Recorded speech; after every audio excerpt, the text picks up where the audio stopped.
Olá pessoal, tudo bem? Então vamos dar continuidade aqui às nossas aulas. A gente vai analisar um modelo. São dois modelinhos aqui, eu preparei um mais assim para explicar como que é a aplicação do artigo 319, depois a gente vê um mais prático, tá bom? Então em resumo a gente tem aqui lá o endereçamento, né? Então excelentíssimo senhor, senhora, né? Juiz de direito do juizado, né? Tal, da comarca de tal. Aí coloca a qualificação do autor lá, então a nacionalidade, o estado civil, a profissão, o RG, o CPF, né?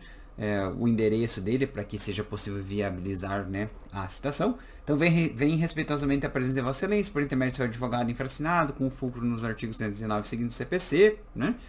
Propor, apresente, aí você pode colocar o nome da ação aqui. Claro que a gente sabe, assim, tecnicamente falando, em termos de processo civil, isso aqui não se chama ação, né? Isso aqui é você vai fazer um pedido, né, no final das contas. Só que, claro, por que isso recebeu o nome de ação, né? Só pra gente conversar um pouquinho sobre isso. Para a ideia de melhor filtrar e categorizar alguns pedidos que ocorriam lá nos primórdios, acabou se dando o nome de ação. Então, ação de alimentos, ação de divórcio, né? Mas o direito de ação não tem nada a ver com esse nome que a gente dá aqui. Acabou que na prática ficou recebendo esse nome de ação, mas na verdade é um pedido, né? Você faz um pedido de condenação, pedido de cobrança, pedido de obrigação de fazer e assim por diante, tá? Mas não vamos adentrar aqui, é só para a gente saber que existe essa observação, tá bom? E aí depois a gente coloca a qualificação do requerido. Então o nome completo do réu, nacionalidade, estado civil, portador do RG número tal, né, sobre o número do CPF e tal.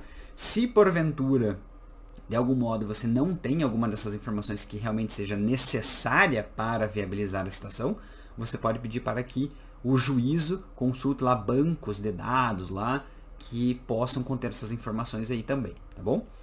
E aí você coloca lá dos fatos, então você vai expor de forma clara e objetiva os fatos que ensejaram o juizamento da apresentação, né, indicando os eventos e circunstâncias relevantes. Então você vai contar lá os fatos.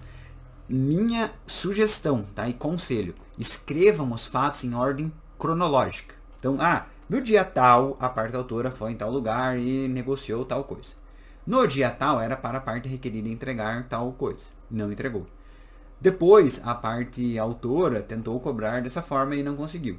Portanto, estamos aqui para pedir que o réu seja condenado a pagar tal valor. Certo? Por que a gente faz isso? Porque fica melhor de entender. Algumas petições iniciais, elas vêm contando lá do final. Então, o fulano não pagou porque Beltrano falou com a Cicrana e aí disse que não sei quem falou. Então, quando você for contar os fatos, conte uma história que seja lógica e que siga uma linha temporal, certo? Às vezes é num sentido carinhoso de dizer, mas na maioria das situações existem petições em que elas trazem muitas informações irrelevantes. E foi conversou com não sei quem, aí fulano disse não sei o que para o processo é irrelevante. Então, quando for contar os fatos, seja objetivo, direto e conta as informações que são essenciais, certo? Se era, por exemplo, se a pessoa estava triste, feliz, se não é um caso que envolve danos morais, por exemplo, às vezes é irrelevante para o caso, tá bom? Do direito, então aqui, fundamentar juridicamente o pedido, indicando os dispositivos legais aplicáveis, a jurisprudência pertinente e eventuais princípios constitucionais ou gerais do direito que amparem a pretensão. Então é o que eu falei, não vai ficar explicando para o juiz o que é dano moral, o que é dano material, o que é dano estético, não vai ficar explicando para o juiz o que é decadência, o que é prescrição, o que é juros, o que é, sei lá, liquidação, o juiz sabe disso, certo? Então as pessoas, quando elas não gostam das decisões do juiz, é porque elas discordam da maneira como o juiz interpretou aqueles fatos. Não porque o juiz não sabia o que era dano moral, certo? Então, leve muito em consideração esses pontos aqui, ó. Você vai colocar lá objetivamente. Olha, um exemplo aqui para vocês, tá? O artigo, sei lá, 186 do Código Civil diz que quem causa um dano tem que reparar o dano. Então, veja aqui, conforme as provas tais, que a parte requerida causou um dano para a parte autora. Então, seguindo o que prevê a lei, a parte requerida tem que ser condenada a pagar os danos materiais ao autor. Fechou. É isso que a gente quer, tá? Não precisa, de acordo com o doutrinador tal, dano moral se conceitua como, e coloca lá, né? A jurisprudência segue por este caminho, e você fica citando jurisprudências longas. Coloca lá a ementa da jurisprudência objetiva, seca, certo? Isso já é mais do que suficiente, tá bom? E aí a gente chega nos pedidos. Então lembra lá que era para colocar os fatos e os fundamentos. Então os fatos estão aqui e do direito são os fundamentos, tá bom? E aí a gente viu que era para colocar os pedidos. Então, diante do exposto, requer. Aí você vai colocar a citação do réu para que querendo apresente resposta para o legal. Ah, eu preciso colocar isso aqui? Honestamente, não é obrigatório. Por quê? Porque lembra que tem o princípio do contraditório da ampla defesa. O juiz vai mandar o réu ser citado de qualquer forma, mesmo que você não peça, tá bom? Mas claro, dentro dos modelos e padrões as pessoas acabam colocando, tá bom?